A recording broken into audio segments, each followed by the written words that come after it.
PM किसान योजना का पैसा खाते में क्यों नहीं आ रहा?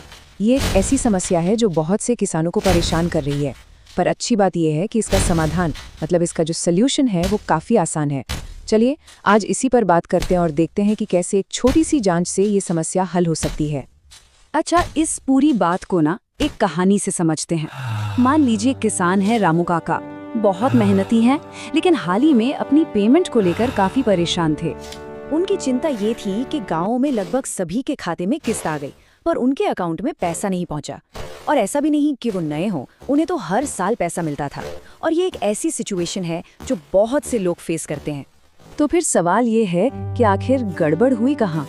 ऐसा कौन सा जरूरी स्टेप था जो रामू काका से छूट गया, जिसकी वजह से उनके पैसे अटक गए?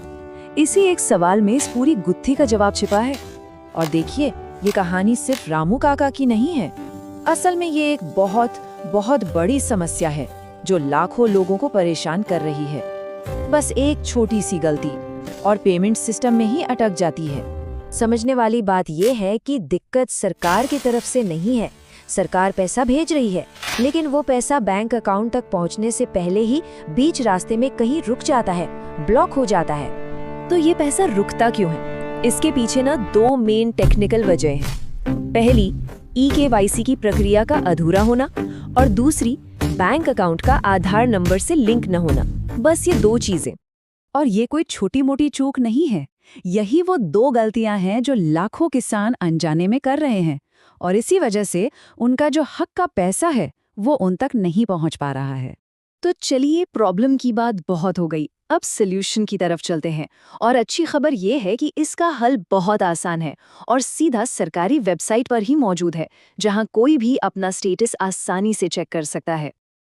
पूरा प्रोसेस सिर्फ 4 सिंपल स्टेप्स का है।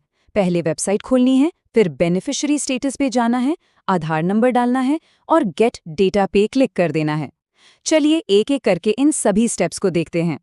ओके, तो सबसे पहला स्टेप, अपने मोबाइल या कंप्यूटर पर पीएम किसान की ऑफिशियल वेबसाइट खोलिए। एड्रेस है pmkisan.gov.in। ध्यान रहे, सही वेबसाइट पर जाना बहुत जरूरी है। वेबसाइट खुल गई? ठीक है, अब पेज पर थोड़ा सा नीचे आइए, स्क्रॉल कीजिए। वहाँ फार्मर्स कॉर्नर का एक सेक्शन दिखेगा। उसी में बेनिफिशियरी स्टेटस का लिंक होगा। बस उस पर क्लिक कर दीजिए। अब अगले पेज पर एक खाली बॉक्स दिखेगा। यहाँ पर लाभार्थी का आधार नंबर बिल्कुल सही डालना है। नंबर में कोई भी गलती न हो, इसका ध्यान रखना जरूरी है। आधार नंबर डाल दिया? परफेक्ट। अब बस गेट डेटा का जो बटन है उसको दबा दीजिए और जैसे ही आप क्लिक करेंगे पूरी जानकारी, पेमेंट का करंट स्टेटस, सब कुछ स्क्रीन पर आ जाएगा। ओके, तो स्टेटस तो सामने आ गया, पर इसका मतलब क्या है? यही सबसे जरूरी चीज है। हमें देखना क्या है इसमें, किस चीज पर ध्यान देना है? इसे समझना बिल्कुल आसान है।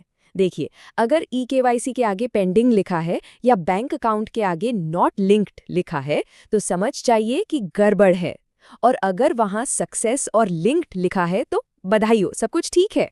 सीधी सी बात है, अगर स्टेटस में पेंडिंग या नॉट लिंक्ड जैसा कुछ दिख रहा है ना, तो इसका मतलब है कि अगले 2000 रुपए की किश्त पर पूरा रिस्क है, वो अटक सकती है। लेकिन अगर प्रॉब्लम दिख भी जाती है तो टेंशन लेने की कोई जरूरत नहीं है। इसका भी सल्यूशन आसान है। बस अपने पास के कॉमन सर्विस सेंटर यानी CSC पर जाना है। वहां उनको बोलना है कि ई-केवाईसी पूरी कर दो और बैंक खाते को आधार से लिंक कर दो। वो ये काम कर देंगे। तो ठीक है, अब वापस चलते हैं अपनी कहानी पर, रामू काका के पास। देखते हैं कि इस सल्यूशन से हुआ क्या और अगली किस्त को कैसे बचाया जा सकता है। तो रामू काका ने क्या किया? उन्होंने बिल्कुल यही स्टेप्स फॉलो किए। वेबसाइट पर स्टेटस चेक किया, उन्हें अपनी गलती पता चली और जो हमने बताया वो सब उन्होंने किया। और रिजल्ट एकदम परफेक्ट। जैसे ही उन्होंने अपनी ई-केवाईसी और बैंक लिंकिंग वाली प्रॉब्लम ठीक करवाई, अगली किस्त बिना किसी टेंशन के सीधे उनके बैंक अकाउंट में आ गई। इस पूरी कहानी से सीख क्या मिलती है? यही कि अगर अगली 2000 रुपए की किश्त को अटकने से बचाना है तो इंतजार नहीं करना चाहिए। सबसे समझदारी का काम है आज ही अभी अपना स्टेटस चेक कर लेना। तो आखिरी सवाल यही है, क्या सिर्फ कुछ मिनट की ये छोटी सी ऑनलाइन जांच वाकई अगली किश्त को अटकने से बचा सकती है? जैसा हमने रामू काका की कहानी में देखा, जवाब है हाँ, बिल्कुल बचा सकती है।